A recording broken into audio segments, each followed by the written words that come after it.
o mejor dicho, el Sermón del Monte. Es un comentario acerca del Sermón del Monte de nuestro Señor Jesucristo. Es el cuarto comentario que vamos a hacer acerca del Sermón del Monte.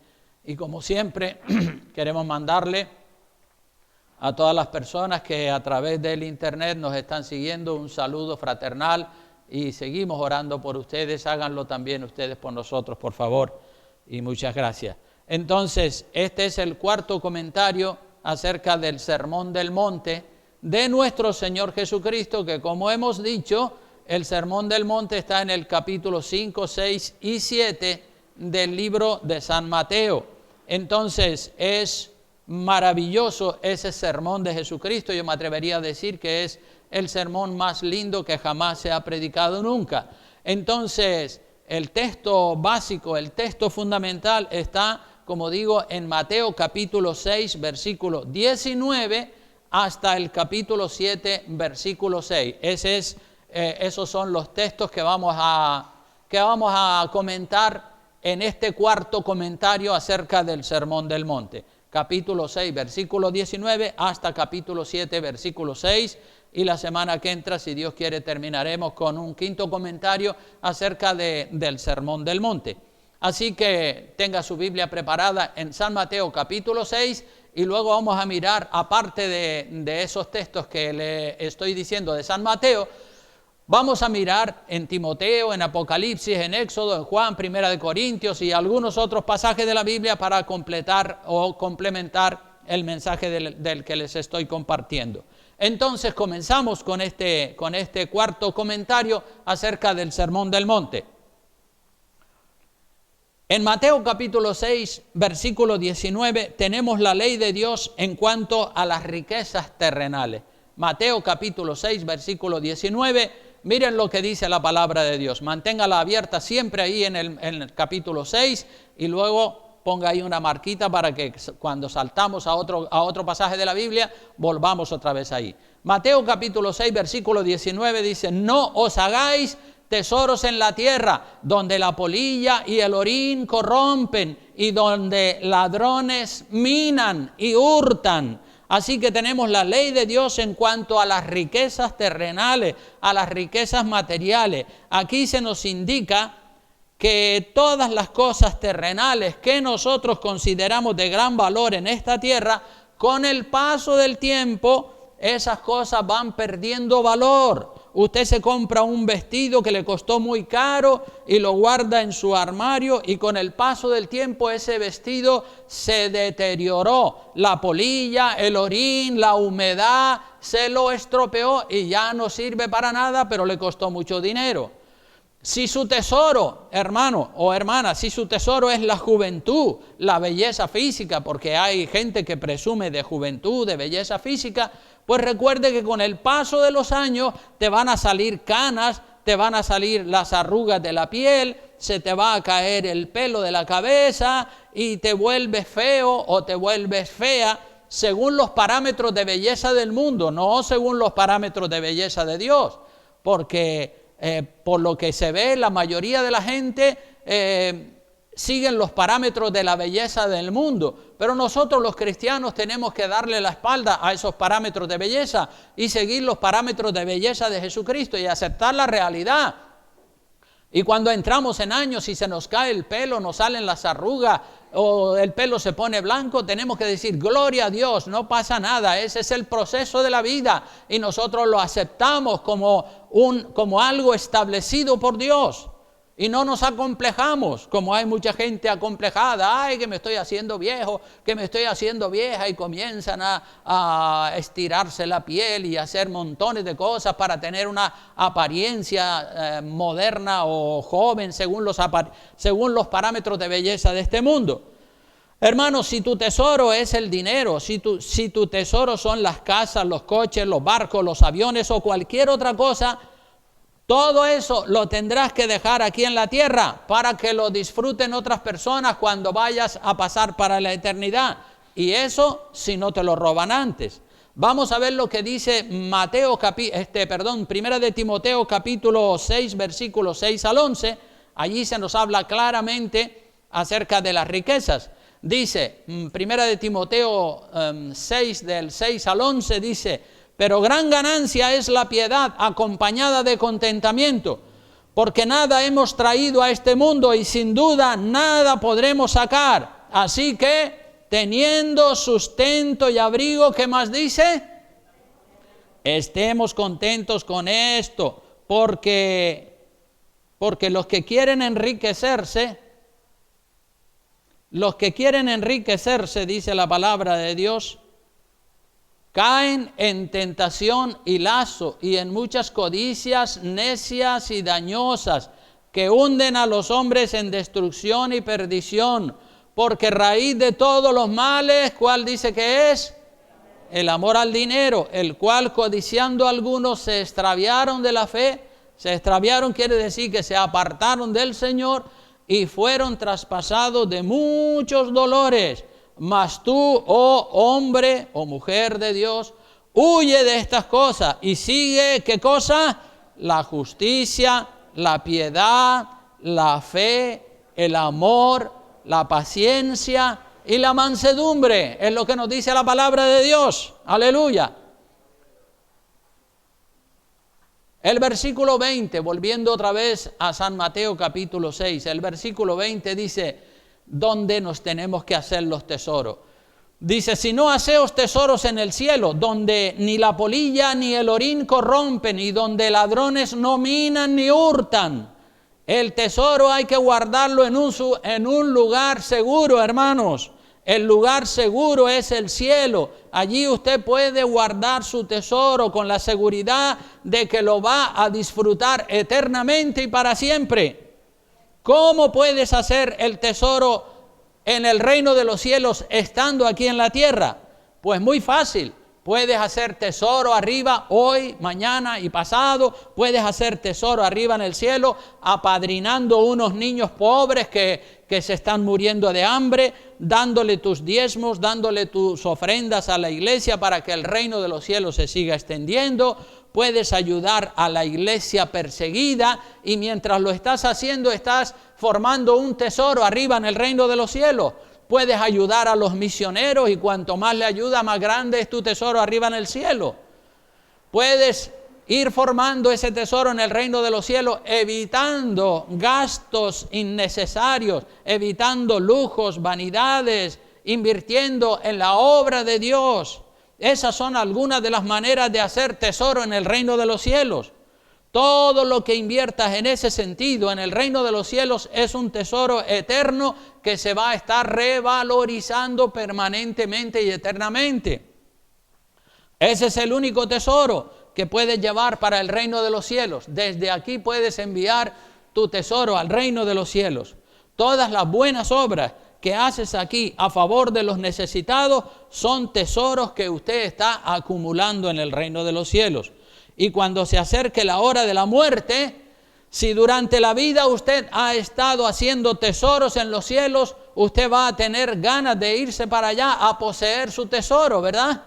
Cuando estamos ya en el ocaso, en el final de nuestra vida, y hemos estado durante toda nuestra vida haciendo tesoros arriba en el cielo, mandando para arriba buenas obras, entonces deseamos que llegue la muerte. No le tememos a la muerte, deseamos que llegue la muerte porque vamos a poseer el tesoro que hemos ido acumulando en el cielo durante la vida en la tierra.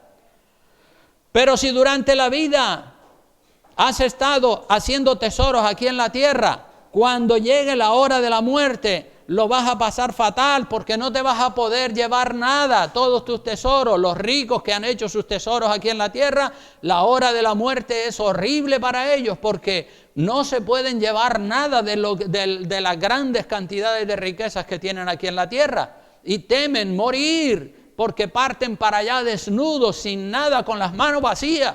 Pero el hombre y la mujer de Dios que ha estado durante la vida en esta tierra enviando para el cielo buenas obras, haciendo buenas obras, ese dice, no tengo miedo de morir, voy a mi patria celestial, voy a mi hogar celestial, porque allí me espera el tesoro que durante la vida lo he estado construyendo en el reino de los cielos. Pero si durante su vida usted ha estado haciendo tesoros aquí en la tierra, mal asunto. Dice que se cuenta la historia de una señora una señora que era rica y adinerada, y ella vivía en un palacio. Y esta señora era cristiana y también tenía una criada que era cristiana. Y murió la criada y se fue al cielo. Y cuando la criada llegó al cielo, recibió una mansión preciosa por herencia. Luego murió también la señora rica y va al cielo. Y cuando entra en el cielo, la señora rica ve la enorme mansión que tiene su criada allá en el reino de los cielos y se queda admirada. Y enseguida ella comienza a pensar, pues si esa tremenda mansión le han dado a mi criada, la mía, pensaba la señora rica, la mansión que me van a dar a mí por herencia, será algo superlativo. Y la señora rica está con esa expectación a ver qué es lo que le van a entregar los ángeles a ella como su herencia. Y los ángeles dicen que le entregaron una cabaña vieja, toda destartalada como herencia a la señora rica.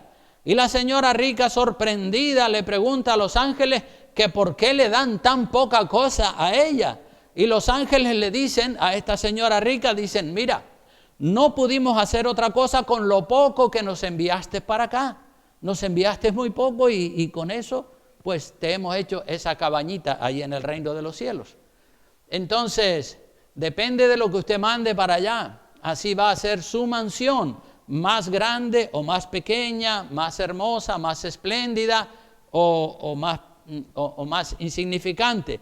Así que si usted quiere una buena mansión en los cielos, envíe material para allá para que se la preparen y para que la disfrute eternamente cuando le toque pasar para la eternidad. El verso 21 de Mateo 6 dice, porque donde esté vuestro tesoro, allí estará también vuestro corazón. ¿Dónde está su tesoro? Es una pregunta que cada uno debe hacérsela a sí mismo.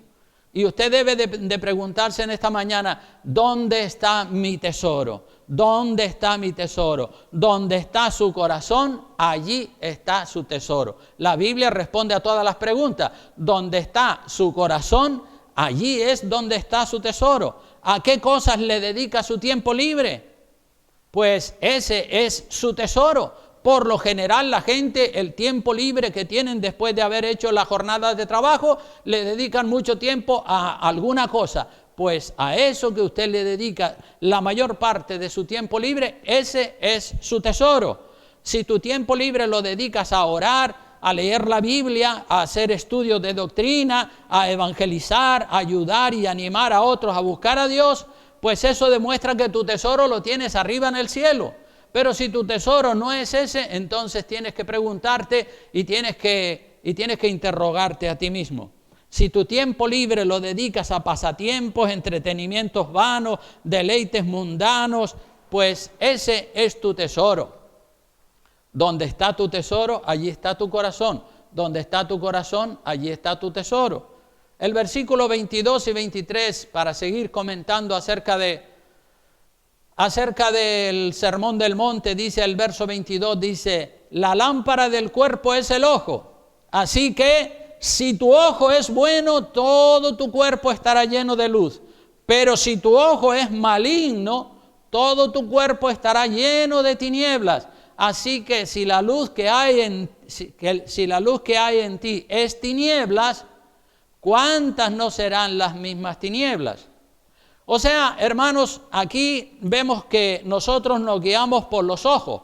Con estos ojos que Dios nos ha dado, miramos y vemos los caminos de la vida. Con los ojos vemos los estilos de vida que la gente vive y practican en la tierra. ¿En qué cosas fijamos nuestros ojos? ¿En qué camino fijamos nuestra vista? ¿En los caminos de luz o en los caminos de tinieblas? Nuestro cuerpo será lleno de luz o será lleno de tiniebla, dependiendo de donde estén fijados nuestros ojos. Si nuestros ojos están fijados en los caminos de luz y de la palabra de Dios, nuestro cuerpo estará lleno de luz y de bendición. Pero si nuestros ojos están fijados en lo malo, en la pornografía y en otras cosas que son pasatiempos vanos, pues entonces nuestro cuerpo estará lleno de tinieblas. Nuestros ojos deben estar fijados en el cielo, al frente y adelante, no a los lados, no hacia atrás, sino mirando a nuestro Señor Jesucristo. ¿Cuántos conductores en la carretera han tenido accidentes? ¿Por qué han tenido accidentes? Por distraerse, mirando para atrás, mirando para los lados, mirando el móvil, la gente se distrae y ¡pum! Y en un instante tienen un accidente que los deja parapléjicos para toda la vida. Si vamos para el cielo, si nosotros vamos para el reino de los cielos, como se supone que tiene que ser, que todos los cristianos tenemos la meta de llegar arriba al reino de los cielos, ponga sus ojos en Cristo, hermano. No mire para el mundo, no mire para el mundo materialista de placeres, no se distraiga, ponga los ojos en Jesucristo. Amén. Verso 24 de Mateo 6.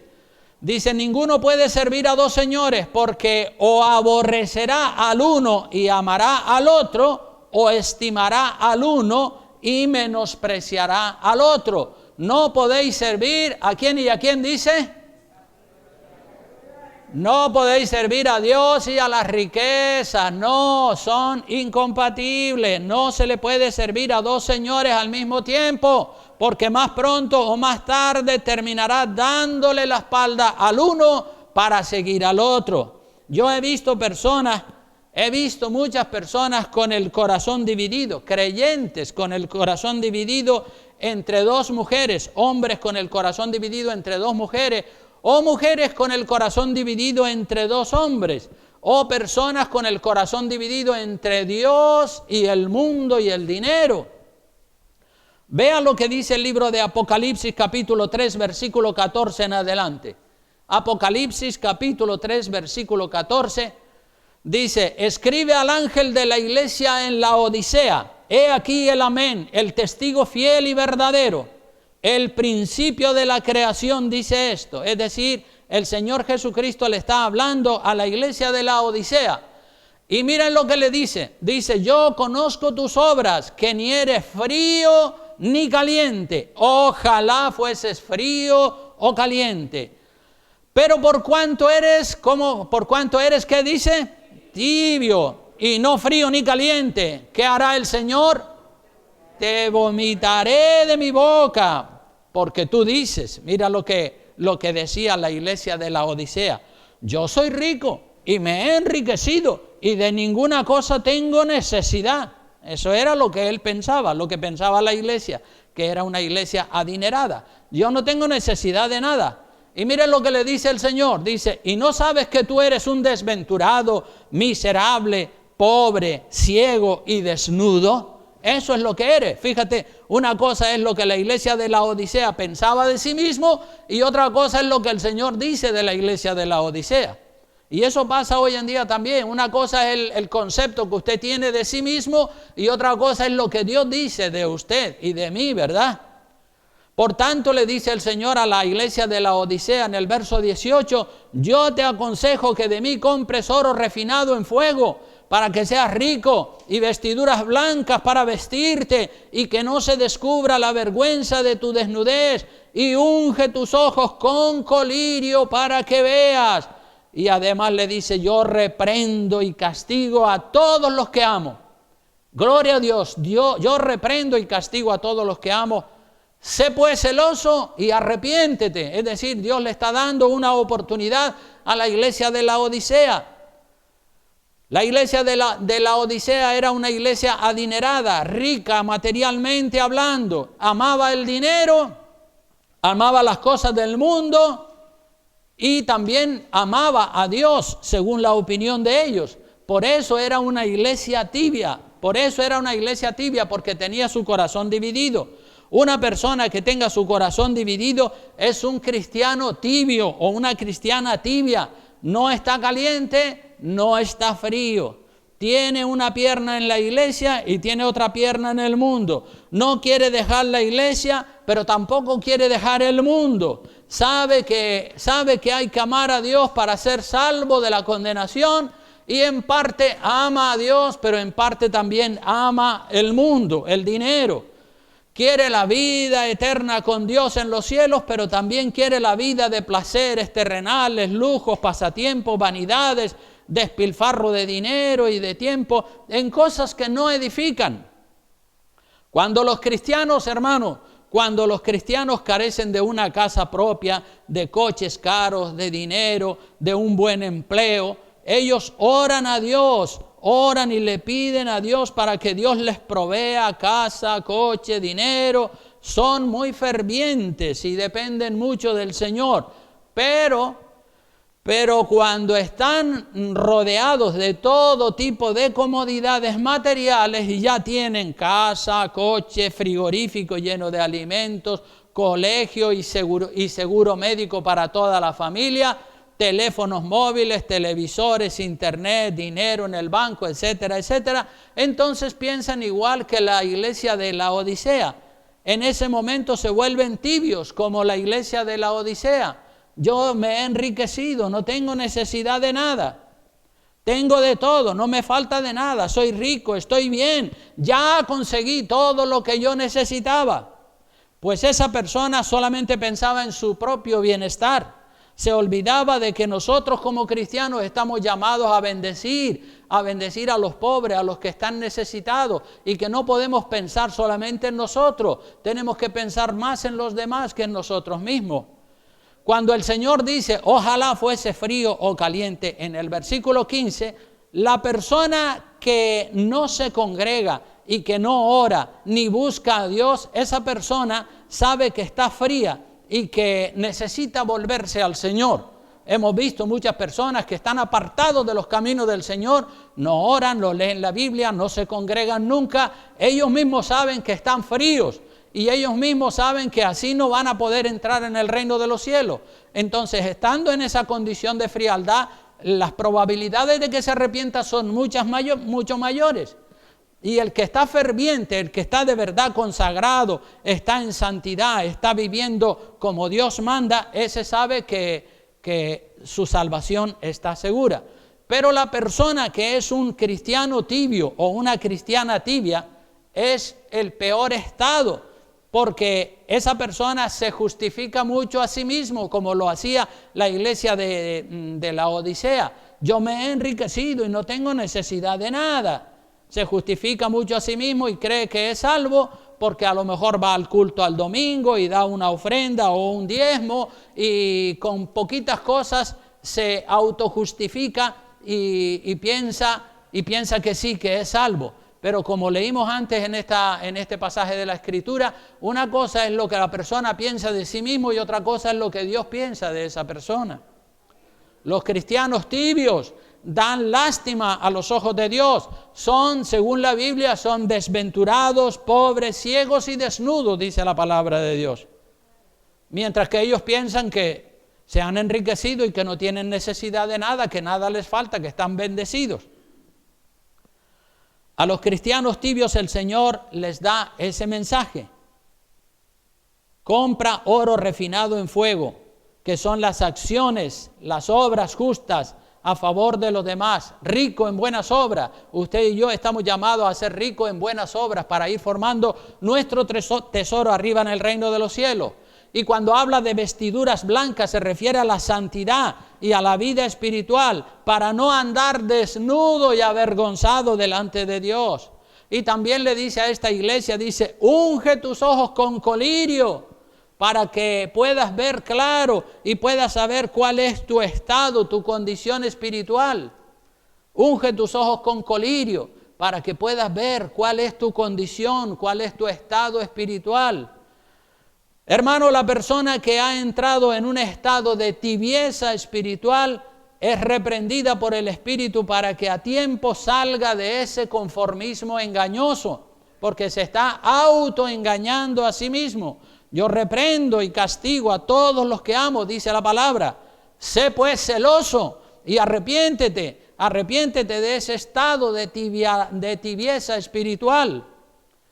Seguimos mirando más textos del Sermón del Monte de nuestro Señor Jesucristo. Vamos al verso 25 al 34 del capítulo 6. Dice, por tanto os digo, no os afanéis por vuestra vida, qué habéis de comer o qué habéis de beber, ni por vuestro cuerpo, qué habéis de vestir. ¿No es la vida más que el alimento y el cuerpo más que el vestido?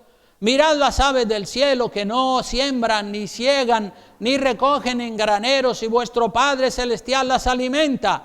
¿No valéis vosotros mucho más que ellas? Claro que sí.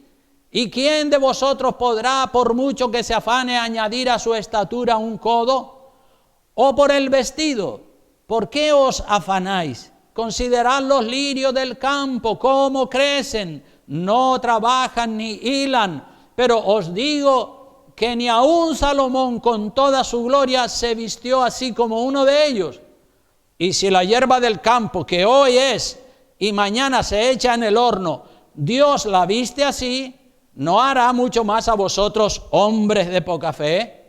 No os afanéis pues diciendo, ¿qué comeremos? ¿O qué beberemos? ¿O qué vestiremos?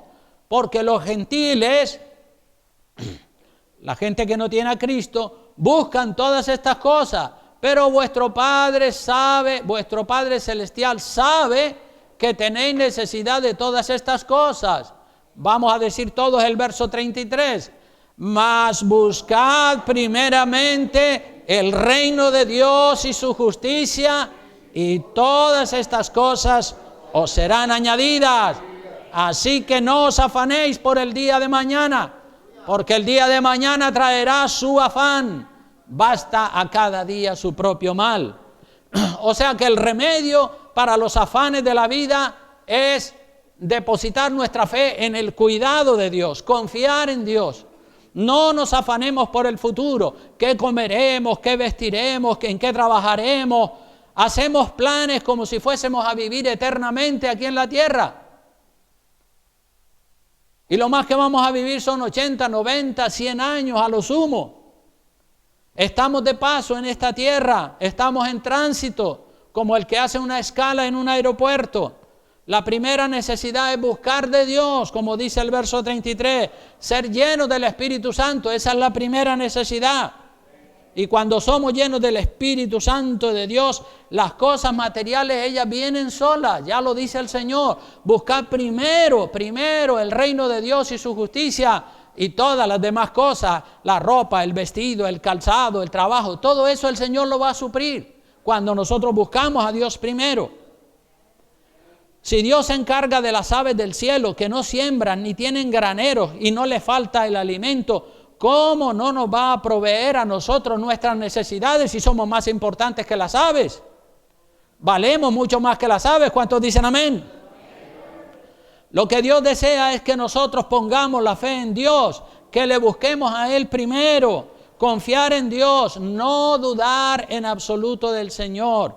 Mañana Dios proveerá. No vayamos a ser como el pueblo de Israel. El pueblo de Israel, cuando Dios los sacó de Egipto y los llevó por el desierto, comenzó a mandarle el maná, el pan que caía del cielo. Vamos a ir a echar una miradita a ese pasaje de la Escritura en el libro de Éxodo capítulo 16 versículo 17. Éxodo capítulo 16 versículo 17 al 22 dice: y los hijos de Israel lo hicieron así, y recogieron unos más, otros menos del maná que había caído, y lo medían por gomer, y no sobró al que había recogido mucho, ni faltó al que había recogido poco. Cada uno recogió a lo que había, conforme a lo que había de comer. Y les dijo Moisés, cuando el maná comienza a caer, Moisés les dijo: ninguno deje nada de ello para mañana. Cojan lo que van a comerse hoy y no guarden nada para mañana, porque mañana el Señor va a mandar de nuevo otra vez el maná. Pero el pueblo siempre es cabezón, no obedecen la palabra de Dios. Y Moisés le dejó claro: no recojan demasiado, mañana vuelve otra vez a caer el maná, así que cojan solamente lo que se van a comer hoy, lo demás déjalo ahí, no pasa nada. Dice el verso 20: mas ellos no obedecieron a Moisés, le faltaba fe, no obedecieron. Moisés lo dijo bien claro: recojan solo lo que se van a comer hoy, no guarden nada. Dice que ellos no obedecieron a Moisés, sino que algunos dejaron de ello para otro día. Dijeron: por si acaso, sí, Moisés dice que mañana va a caer, pero ¿Y si no cae? ¿Qué pasa? Ya están dudando de la promesa de Dios. Y si no cae, mira, mejor guardamos una buena cantidad para mañana. Y dice que esa cantidad que guardaron para el otro día, ¿qué pasó con ellos? Crió gusanos y dio mal olor y hedió y se enojó contra ellos Moisés. O sea que aquí vemos nosotros la falta de fe del pueblo de Dios. Dios a través de Moisés decía, cómense, usen lo que van a comer hoy, no guarden nada, mañana Dios va a proveer. Aquí vemos la falta de fe en Dios para que Dios proveyera al día siguiente. Entonces nosotros tenemos que confiar en Dios. Dios se va a encargar de proveer. No nos volvamos locos pensando que va a pasar mañana. Y vamos a seguir mirando, ya entrando en el capítulo 7 de Mateo. Vamos a comentar los primeros 6 versículos del capítulo 7 de Mateo. Aquí tenemos un verso que ha sido mal interpretado en numerosas ocasiones, y es el versículo número 1. El versículo número 1 del capítulo 7 de Mateo ha sido muy mal interpretado por personas que no entienden la palabra de Dios. Dice el verso número 1, no juzguéis para que no seáis juzgados. No juzguéis para que no seáis juzgados. Visto así tal cual, pues podemos sacar una conclusión equivocada, una conclusión errónea. Pero no es que el Señor está prohibiendo aquí que juzguemos. Aquí tenemos un verso, como digo, que ha sido muy mal interpretado en numerosas ocasiones. Si lo aislamos, si ese versículo lo aislamos de su contexto posterior y de otros pasajes de la Biblia, entonces tendríamos como resultado una falsa doctrina. Y la falsa doctrina es que no podemos juzgar. La falsa doctrina es que no podemos juzgar. Pero la sana doctrina es que sí podemos juzgar y que estamos llamados a juzgar las cosas. Entonces la falsa doctrina es no juzgar. Pero la verdadera doctrina es que sí podemos juzgar. Lo que se nos está diciendo aquí es que si nosotros tenemos una viga grande, en el ojo, no tenemos autoridad moral para juzgar a las demás personas. Vamos a leer el texto completo, Mateo 7, del 1 al 5. Dice así, no juzguéis para que no seáis juzgados, porque con el juicio con que juzgáis seréis juzgados, y con la medida con que medís os será medido.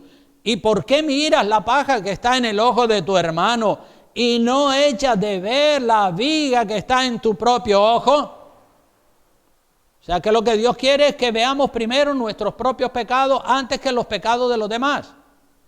¿O cómo dirás a tu hermano, déjame sacar la paja de tu ojo y he aquí la viga en el ojo tuyo? Tu hermano tiene una pajita en el ojo, pero es que tú tienes una viga grande en tu ojo. Ahí está la respuesta al verso 7. Dice, hipócrita, saca primero la viga de tu propio ojo y entonces, y no antes, entonces cuando hayas sacado la viga de tu propio ojo, entonces verás bien para sacar la paja del ojo de tu hermano. Eso es lo que quiere decir, no que no debemos de juzgar, sino que primero tenemos que quitarnos nuestros propios defectos para luego poder juzgar a los demás. Eso es lo que nos está diciendo la palabra de Dios. O sea que lo que se nos está diciendo aquí es que si tenemos una viga grande en el ojo, no tenemos autoridad moral para sacarle la pajita, el defecto que tiene mi hermanito. Primero yo tengo que tratarme a mí mismo para luego poder tratar a los demás. Primero yo tengo que ver bien para luego poder ayudar a los demás. Pero una vez que hayamos sacado la viga de nuestro ojo, entonces sí que podemos juzgar a los demás. Además, hay otro pasaje en el Evangelio según San Juan, capítulo 7 y versículo 24. Acompáñeme también ahí. Donde dice, Juan 7:24 dice, no juzguéis según las apariencias, no juzguéis según las apariencias, sino, como dice al final del verso, juzgad con justo juicio. juzgad con justo juicio. O sea que sí podemos juzgar, debemos de juzgar, pero no según las apariencias exteriores, sino ser con una mirada profunda, como predicaba el domingo pasado acerca de que Samuel, el profeta de Dios, se fijó en la apariencia de los hijos de Isaí y él pensaba, este o el otro, este va a ser el futuro rey de Israel. Y Dios le dice a Samuel, dice, no te fijes en su apariencia exterior, no te fijes en lo grande de su estatura, porque yo lo desecho. Dios no mira la apariencia física o la apariencia exterior, lo que Dios mira es el corazón, los pensamientos, los sentimientos, los propósitos que hay en el corazón de la persona. Por eso se nos dice aquí que no juzguemos según las apariencias, sino juzgad con justo juicio. Para hacer un juicio justo tenemos que oír las dos partes y tenemos que a veces confrontar una parte con la otra, hacer una especie de debate para ver cuál de los dos tiene la razón. Las cosas hay que examinarlas a fondo para poder hacer un justo juicio, un juicio imparcial. Nosotros los que debemos juzgar, nosotros como hombres y mujeres de Dios, lo que debemos de juzgar son las actitudes de las personas, las declaraciones que hacen las personas, las doctrinas que las personas tienen en su mente, lo que ellos creen o lo que no creen. Eso es lo que nosotros tenemos capacidad moral y escritural para juzgar las doctrinas, lo que la persona piensa, lo que la persona cree. Nosotros no juzgamos a la persona en el sentido de que nosotros no podemos mandar a nadie al infierno. Nosotros no tenemos la última palabra. La última palabra la tiene Dios. La sentencia final la tiene Dios. Pero nosotros sí que podemos juzgar y decir, pues mira, esa actitud que tiene esa persona está mal. Que esa persona después se salve o se vaya para el infierno, ya eso ya no, ahí no entramos nosotros. Pero nosotros sí podemos juzgar lo que una persona cree. Y si una persona tiene una falsa doctrina en el corazón, podemos decirle, eso no es así, estás equivocado. La palabra de Dios dice esto otro. Entonces lo que nosotros juzgamos son las declaraciones, el credo de las personas. En ese sentido estamos llamados a juzgar. Pero a nosotros sí que tenemos el deber de juzgar un comportamiento. Tenemos el deber de juzgar un comportamiento, una actitud, una palabra, una doctrina. Decir si está bien o si está mal, según la ley, según la palabra de Dios. Entonces, en ese sentido sí que podemos juzgar, que la última palabra sobre esa persona la tiene Dios. Dios es el que determina en el juicio final si esa persona se salva o se condena.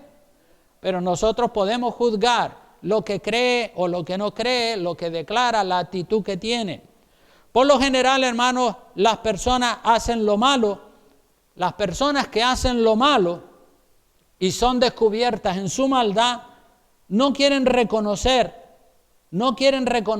lo que dice la palabra de Dios. En una ocasión me encontré con una persona que estaba mal. Era y sigue siendo cristiano, pero tiene ideas y tiene conceptos que están completamente fuera de la palabra de Dios. Y yo le dije, mira hermano, esto y esto y esto y esto tienes tú mal. Dice, no me juzgue, no me juzgue. La Biblia dice que no me juzgue, no juzguéis y no seréis juzgados. Digo, mira, no te estoy juzgando a ti como persona. Si te salvas y vas para el cielo o vas para el infierno, yo ahí no puedo opinar. Lo que yo estoy opinando es sobre tu comportamiento, sobre tu actitud. Eso es lo que estoy diciendo, que está mal. Arrepiéntete y cambia. Pero claro, como él no quería arrepentirse ni quería cambiar, pues entonces saca un texto de su contexto, como hacen la gente con el versículo 1 del capítulo 7 de Mateo, y dice, no juzguéis para que no seáis juzgados. Sí podemos juzgar, sí que podemos juzgar, no a la persona, pero sí la actitud, el comportamiento, claro que sí lo podemos juzgar. Claro que sí tenemos que juzgar el comportamiento, las actitudes, el carácter, la doctrina y las obras de la persona. La justicia, hermanos, Dios es un Dios justo. La Biblia dice que uno de los atributos de Dios es que Dios es justo.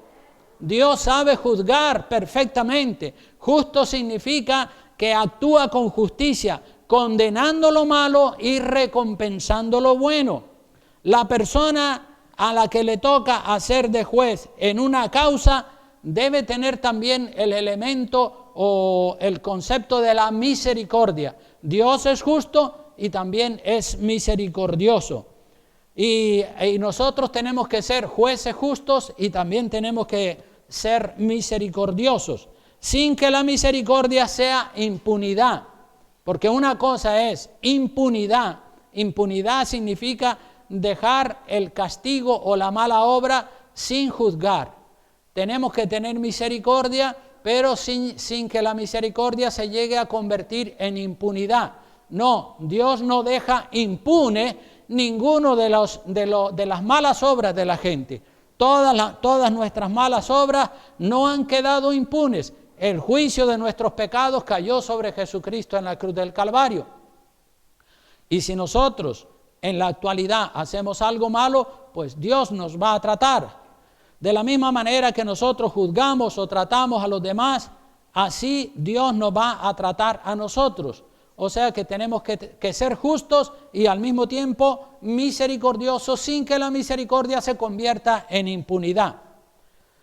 Y el versículo 6 dice, aquí tenemos la palabra hablando de las cosas santas. El versículo 6 del capítulo 7 de Mateo.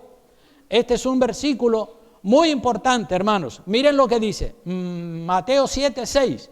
Dice, no deis lo santo a los perros, ni echéis vuestras perlas delante de los cerdos. Repito, no deis lo santo a los perros, ni echéis vuestras perlas delante de los cerdos, no sea que las pisoteen y se vuelvan y os despedacen. Aquí tenemos la palabra hablando de las cosas santas, haciendo un contraste entre las cosas santas y los animales inmundos, los animales impuros. Los animales inmundos o impuros en el Viejo Testamento no podían ser ofrecidos a Dios como un sacrificio de sangre. Y entre los animales inmundos o los animales impuros estaba el perro y estaba el cerdo. Por eso habla de perros y de cerdos. Esos dos animales, el perro y el cerdo, eran animales impuros y en el Viejo Testamento no se podía ofrecer un perro o un cerdo como un sacrificio al Señor porque eran animales sucios, inmundos.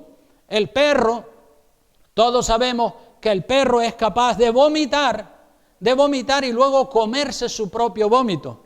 Yo he visto eso con mis propios ojos, precisamente allá afuera, en esa acera de la iglesia, vi un día un perro que por lo visto la comida que había comido le hizo daño y vomitó toda la comida en la acera. Y al rato ese mismo perro viene y se come la comida que había vomitado. Y uno dice, qué cochino, qué sucio, qué asqueroso ese perro, ¿cómo se puede comer su propio vómito? Pues sí, se comió su propio vómito. Y el cerdo, eso hablando del perro, y del cerdo, ¿qué podemos decir del cerdo? Cerdo, puerco, cochino, marrano, chancho, guarro, todos los apelativos despectivos los tiene el pobre cerdo, ¿verdad? Y todo el mundo para referirse dice cerdo, puerco, cochino, marrano, chancho, guarro, etc. Es decir, es el más sucio, el más impuro de todos los animales. Y en este versículo 6 de Mateo 7 se usa el nombre de perros, se usa el nombre de cerdo para referirse a personas que son como los perros, que son como los cerdos en el sentido moral y espiritual. En este capítulo, en este versículo se usa el nombre de perros y de cerdos para referirse a personas que, como digo, son como los perros, son como los cerdos en el sentido moral. Son sucios, son inmorales, vulgares, impuros, aborrecedores de la verdad, fornicarios, atestados de todo tipo de pecado. ¿Cuáles de las cosas santas? ¿Cuáles son las cosas santas en la Biblia? Cuando ahí dice, no deis lo santo a los perros, ¿a qué cosas santas se está refiriendo el versículo? Pues el versículo se está refiriendo al Evangelio al Evangelio. El Evangelio es santo. ¿Cuántos dicen amén? El pan cuando celebramos la Santa Cena, el pan con el que participamos de la mesa del Señor y el fruto de la vid también son elementos santos. ¿Por qué? Pues porque representan a lo más santo que hay, representan el cuerpo y la sangre de nuestro Señor Jesucristo. Y no podemos darle la Santa Cena a las personas que son como perros o como cerdos. Yo he visto pastores que le ofrecen participar de la Santa Cena a todos los que vengan a la iglesia ese día, sean santos, sean pecadores, sean cristianos, sean ateos. Ellos le dan la Santa Cena a todo el mundo, pero la Biblia dice que no debemos dar lo santo a los perros ni a los cerdos. Entonces, la Santa Cena es solamente para los hombres y las mujeres que de verdad se han metido en serio con Dios y están viviendo una vida santa, una vida limpia. El pastor no debe, no puede, el Señor tiene prohibido en ese versículo que le estemos dando lo santo a las personas que son como perros o que son como cerdos, que están en pecado. Mire otro pasaje de la Biblia, en 1 Corintios, ya voy terminando. 1 Corintios capítulo 11, versículo 23 al 32. 1 Corintios 11, 23 al 32. Ahí se instituye la cena del Señor. Y dice la Escritura: porque yo recibí del Señor lo que también os he enseñado, que el Señor Jesús, la noche que fue entregado, tomó pan, y habiendo dado gracias, lo partió y dijo: tomad, comed, esto es, ¿qué cosa? Mi cuerpo, que por vosotros es partido. Por eso es santo el pan, ¿verdad? Haced esto en memoria de mí. Asimismo tomó también la copa después de haber cenado, diciendo: esta copa es el nuevo pacto en mi sangre. Haced esto todas las veces que la bebiereis en memoria de mí. Así que el pan y el fruto de la vid pues representan nada más y nada menos que el cuerpo y la sangre del Señor Jesucristo, que es puro, santo y perfecto. No se le puede dar a los perros, a los cerdos. Sigue diciendo el verso 26, dice: así pues todas las veces que comiereis este pan y bebiereis esta copa, la muerte del Señor anunciáis hasta que Él venga. De manera, verso 27, que cualquiera que comiere este pan o bebiere esta copa del Señor indignamente, la puede comer y la puede beber, pero si está digno. Pero si lo hace indignamente, en pecado, será culpado del cuerpo y de la sangre del Señor. Por tanto, pruébese cada uno a sí mismo. Y obviamente después de haberse probado, si el resultado de la prueba es bueno y estás con la conciencia limpia, entonces coma así del pan y beba de la copa. Porque mire una advertencia que hay ahí. Dice que el que come y bebe, en el verso 29, indignamente, sin discernir el cuerpo del Señor, sin saber lo que está haciendo, juicio come y bebe para sí mismo, no recibe una bendición. Y mira lo que pasaba en la iglesia de Corinto, que ya había muchas personas que se habían debilitado y se habían enfermado por haber comido de la Santa Cena de manera indigna, ligeramente. Dice: por lo cual hay muchos enfermos y debilitados entre vosotros, y muchos duermen. Y la palabra duermen ahí quiere decir muchos murieron ya. Si pues nos examinásemos a nosotros mismos, no seríamos juzgados. Mas siendo juzgados, somos castigados por el Señor para que no seamos condenados con el mundo. O sea, hermanos, que el pan representa el cuerpo y la carne de Jesucristo, que fue crucificado por tus pecados y por los míos. El fruto de la uva representa la sangre inocente, pura de nuestro Señor Jesucristo, la sangre del nuevo pacto.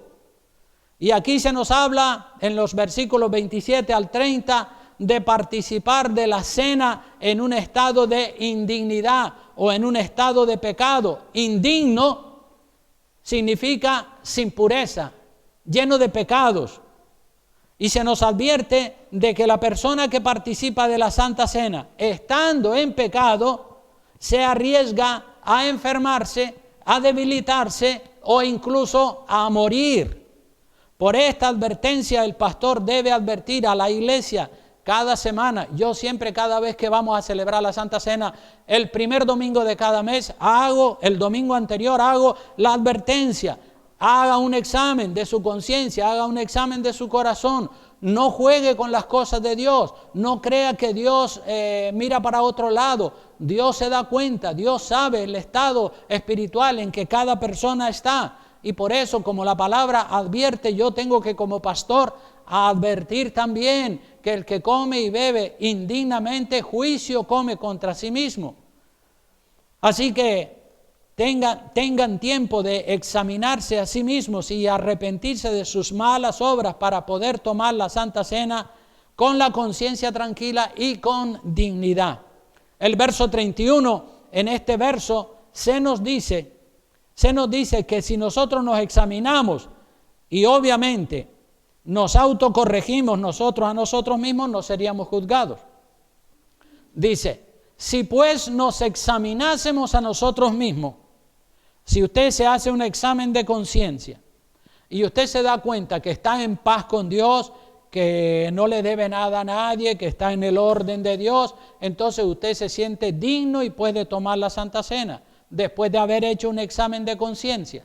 Pero si nos examinásemos a nosotros mismos, no seríamos juzgados por Dios. Ahora, si nosotros no nos examinamos, ni hacemos un examen de conciencia, entonces es Dios el que nos juzga. Dice, mas siendo juzgados, porque si nosotros no nos hemos juzgado a nosotros mismos, entonces a Dios no le queda otro remedio sino juzgarnos Él. Así que mejor que tú seas tu propio juez, te juzgues a ti mismo y hagas un análisis, un examen de conciencia, y si te das cuenta que estás mal, te arrepientes y así evitas que Dios te juzgue. Siendo juzgados, dice que si nosotros no, es decir, en el caso de que nosotros no nos hayamos juzgado, entonces viene Dios a juzgarnos y somos castigados por el Señor para que no seamos condenados con el mundo. En ese versículo, ese verso 31 nos dice que si nosotros nos examinásemos y obviamente nos autocorregimos después de habernos examinado a nosotros mismos, pues entonces que no seríamos juzgados por Dios. Pero si nosotros no nos examinamos a nosotros mismos, entonces es Dios el que nos va a juzgar. Dios nos castiga para que no seamos condenados con el mundo. Fíjense lo bueno que es el Señor. Qué bueno es el castigo de Dios. Dios nos castiga para que no seamos condenados al infierno eterno con el mundo pecador. Y los castigos de Dios, los castigos que Dios imparte, están ahí en el versículo 30. Mira los castigos. Dice, por lo cual hay muchos enfermos y debilitados entre vosotros, y muchos duermen. O sea que ahí tenemos 3 clases de castigo. Muchos enfermos, es un castigo. Muchos debilitados, sin fuerzas para nada. Y muchos muertos, duermen. Entonces, los castigos que Dios imparte están descritos ahí en el versículo 30.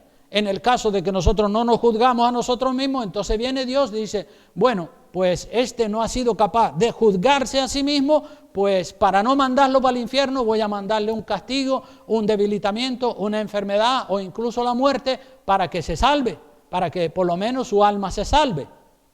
Así que los castigos que Dios imparte están descritos ahí en el verso 30 y son enfermedad, debilitamiento o muerte del cuerpo. Estos castigos tienen el propósito de librarnos de la condenación eterna, de librarnos del fuego del infierno, hermanos. Gloria a Dios. Y cuando una persona anda mal y oculta su pecado a los ojos de Dios y a los ojos de los hermanos, llega un momento, según el tiempo de Dios, en el que esa persona es cortada o debilitada o enfermada. Miren una cosa, el último pasaje a donde les quiero llevar, Juan capítulo 13, versículo 21, el Señor me llevó allí a ese pasaje de la Escritura donde el mismo Señor Jesucristo está instituyendo la Santa Cena. Y miren lo que pasó ahí con Judas Iscariote, que no estaba en condiciones dignas de tomar la Santa Cena.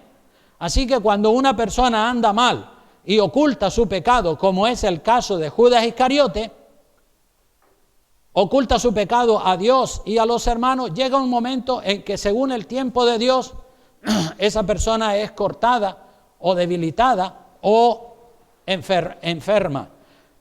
Dice Juan 13, 21 al 29, dice: habiendo dicho Jesús esto, se conmovió en espíritu y declaró y dijo: de cierto os digo que uno de vosotros me va a entregar. Eso es cuando está celebrando la Santa Cena, la Cena Pascual, la cual nosotros cada mes recordamos participando de la Santa Cena con el fruto de la vid, con el pan y el fruto de la vid. Uno de vosotros, dice el Señor a los 12 que estaban allí. O sea que allí no estaba una multitud para tomar la Santa Cena. No, el Señor se toma la Santa Cena con sus 12. ¿Cómo le va a dar la Santa Cena a los pecadores y a los inconversos? No entienden lo que eso significa. Pero entre el grupo de los 12 había un traidor.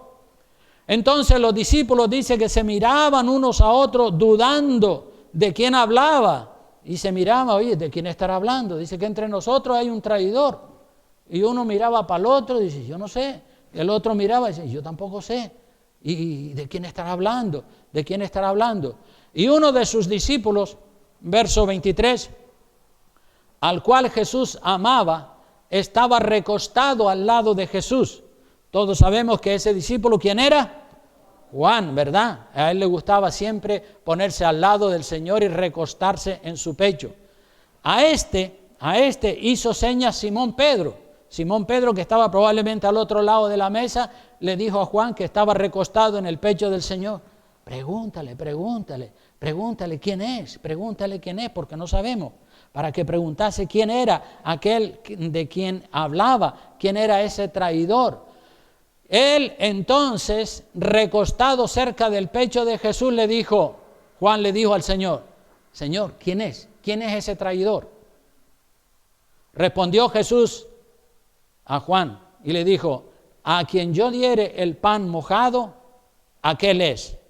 Y mojando el pan lo dio a Judas Iscariote, hijo de Simón. No dijo es Judas, pero dijo que a quien él le diera el pan mojado, ese era el traidor. El Señor sabe quién es el traidor. Después dice, miren lo que dice el verso 27. Después del bocado, después de participar de la Santa Cena indignamente, cosa que no se debe hacer, que la gente piensa que no pasa nada, sí que pasa. Dice, después del bocado, Satanás entró en él, en Judas.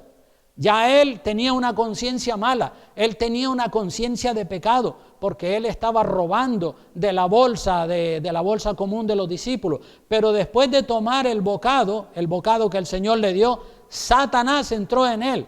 Entonces Jesús le dijo: lo que vas a hacer, hazlo pronto. Pero fíjese qué cosa, dice el verso 28, que ninguno de los que estaban a la mesa entendió por qué le dijo esto. No entendieron. Dice, porque algunos de los apóstoles pensaban, puesto que Judas tenía la bolsa donde echaba el dinero, la bolsa común del grupo, que Jesús le decía: compra lo que necesitamos para la fiesta, o que diese algo a los pobres. Entonces, los discípulos se quedaron sin entender, pero gracias a Dios nosotros hoy en día entendemos. Judas Iscariote, hermano, llevaba tiempo robando dinero de la bolsa común de los apóstoles y había vendido a Jesucristo por 30 piezas de plata y todavía lo seguía ocultando a los otros apóstoles que él era un traidor, y se disponía a tomar la Santa Cena como si fuese un santo, cuando era un ladrón. Judas tenía tiempo. Judas tuvo tiempo para haber confesado su pecado, pero lo siguió ocultando hasta que tomó la Santa Cena. Y cuando tomó la Santa Cena en un estado de indignidad, el diablo, Satanás mismo, entró. No dice que los demonios inferiores a Satanás, sino el mismo Satanás entró en el corazón de Judas. Es el único pasaje de la Biblia donde dice que Satanás en persona entró. en la vida de Judas. En el momento que tomó la Santa Cena, Satanás entró allí. Cuando Satanás entró en Judas, ya no hubo tiempo para arrepentirse.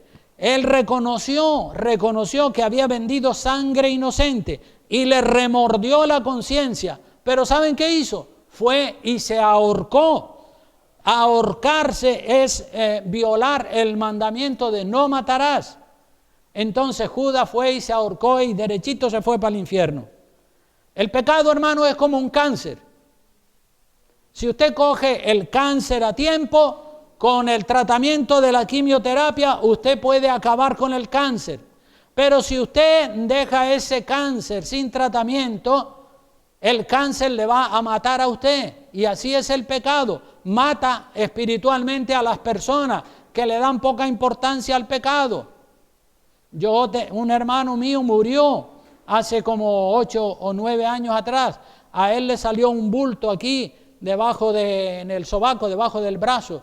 Y él no le daba importancia a eso. Y eso estaba ahí desde hacía mucho tiempo, pero como él era de estos que no le gusta ir al médico, lo dejaba y lo dejaba y lo dejaba, y cuando fueron a tratárselo, ya era demasiado tarde y se murió del cáncer. Así es el pecado, mata a la gente. Judas pudo haber confesado su pecado, tiempo tuvo para haberlo hecho, pero no lo hizo. Y así hay personas en el día de hoy que son cristianos y están en pecado y piensan que no va a pasar nada grave, y de repente pueden ser cortados, pueden ser muertos físicamente o enfermados o sabe Dios qué. El Evangelio, hermano, es la perla preciosa, la perla del gran precio. Dice el versículo 6, no deis lo santo a los perros, ni echéis vuestras perlas delante de los cerdos. Entonces, la Santa Cena no es para los perros, no es para los cerdos. Y también el Evangelio, no solo la Santa Cena son elementos santos, sino que el Evangelio es la perla del gran precio. El Evangelio es la perla del gran precio. Y se la podemos ofrecer a todo el mundo gratis, porque es para todos.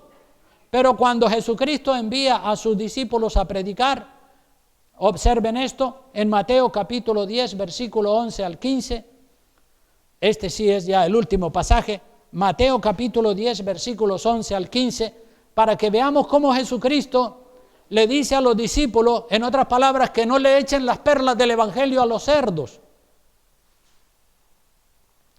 Ahí lo dice, Mateo capítulo 10, versículo 11, dice, mas en cualquier ciudad o aldea donde entréis, informaos quién en ella sea digno. Ven otra vez la palabra dignidad. Y posad allí hasta que salgáis. Y al entrar en la casa, saludadla. Y los discípulos, este es el mandato de que vayan a predicar la palabra. Dice, y si la casa fuere digna, vuestra paz vendrá sobre ella. Mas si no fuere digna, vuestra paz se volverá a vosotros. Y si alguno no os recibiere, ni oyere vuestras palabras, fíjate lo que dice el Señor. Porque el Señor dice, el Evangelio es santo, el Evangelio es puro. No se le puede echar a los cerdos, es decir, a las personas blasfemas, a las personas que no quieren saber nada de Dios. Si alguno no os recibiere, ni oyere vuestras palabras, miren lo que dice el Señor a sus discípulos. Dice, salid de aquella casa o ciudad y sacudid el polvo de vuestros pies. Como diciendo, no queremos saber nada de esa gente. Hemos entrado en la casa de ellos o en esa ciudad a darle una palabra de bendición y nos han tirado los trastos a la cara, nos han tratado a pedrada. De cierto os digo que en el día del juicio será más tolerable el castigo para la tierra de Sodoma y de Gomorra que para aquella ciudad. O sea que nosotros, hermanos, tenemos que saber que el Evangelio es santo y que el Evangelio tiene mucho valor para estar dándoselo a personas que lo rechazan abiertamente y que se burlan de Jesucristo. Yo he ido a predicarle el Evangelio a personas que se burlan del Señor Jesucristo. En una ocasión le estaba predicando a uno y hablándole de que se arrepintiera y que creyera en Dios. ¿Y saben qué hizo ese hombre? Metió la mano en su bolsillo y sacó un fleje de billetes que tenía y me dijo, mira, este es mi Dios, refiriéndose al fleje de billetes que tenía en su bolsillo. Y bueno, pues sigue con tu Dios. Ya no pude seguir hablándole a ese tipo de personas. Y así hay personas hoy en día que son blasfemos, blasfeman contra Dios, están en contra de Dios 100%. Pues a esas personas no le eche las perlas del Evangelio gratis a esa persona. Usted ve que lo rechaza. Y entonces pues ahí yo pienso que este versículo 6 tiene aplicación en esos casos. Nosotros tenemos que ser personas observadoras, nosotros tenemos que tener discernimiento, nosotros tenemos que ver la reacción de las personas cuando le estamos hablando de Dios. Cuando usted empieza a evangelizar a una persona y hablarle de Dios, usted ve la reacción de esa persona, enseguida reacciona, y usted tiene que ver si reacciona bien, si reacciona mal. Si reacciona bien, dice, pues sí, es verdad, todos somos pecadores. Pues bueno, ahí le sigue usted dando palabras. Pero si empieza a blasfemar contra Dios y a decir locuras y disparates, como ese que me dijo, mira, este es mi dinero, y se refería al fleje de billetes que tenía en el bolsillo, a esa persona mejor déjalo, no le eches las perlas del Evangelio, no se las eches a los cerdos. Son solamente para las personas que de verdad valoran las cosas de Dios. Así que el Evangelio es santo, es puro, y la Santa Cena, el pan y el fruto de la vid también son santos y puros, y por eso nosotros tenemos que saber a quién se lo damos y a quién no se lo debemos dar. Amén. Bueno, pues este ha sido el comentario, el cuarto comentario del Sermón del Monte de nuestro Señor Jesucristo, y la semana que viene, si Dios quiere, con un quinto comentario terminaremos de comentar el Sermón del Monte de nuestro Señor Jesucristo. Nos ponemos de pie y le damos gracias al Señor por su amor y su infinita misericordia. Inclinamos nuestra cabeza y nuestro rostro y le pedimos al Señor que trate con nosotros, hermanos y hermanas. No caigamos en la rutina, no caigamos en rutinas, porque después de muchos años de ser cristianos, por lo general nos volvemos rutinarios, nos enfriamos, empezamos bien, empezamos ardiendo en el Espíritu, pero después nos vamos debilitando y conformando poco a poco y caemos en la tibieza espiritual. Y el Señor quiere que seamos fervientes. Saben que lo dice el Señor, Él los prefiere o fríos o calientes, ¿verdad? Y nosotros pues tibios no, fríos tampoco, ardientes en el Espíritu. Amén. Gracias, Padre, te damos, Dios mío. Ha sido una bendición estar aquí en esta mañana compartiendo este mensaje con todos mis hermanos y con todas mis hermanas. Señor, oro que los guardes a todos para que si hay alguno o alguna que entre nosotros se ha vuelto tibio o tibia, Dios mío, que entienda que tú le llamas, Dios mío, a una entrega, a una consagración, a una revisión, Dios mío, de toda su vida, de todo su corazón, de todos sus pensamientos y sentimientos. Que todo tu pueblo regrese a la casa orando, meditando sobre este mensaje, Dios mío, y que se examinen, porque pronto tenemos la Santa Cena, Dios mío, y queremos que cuando toque la Santa Cena la gente participe de ella, pero que lo hagan con la dignidad que demanda tu palabra. Gracias, Señor. En tus manos encomendamos la iglesia y pedimos la bendición del Padre, del Hijo, del Espíritu Santo. Amén y amén. Que Dios les bendiga y salúdense.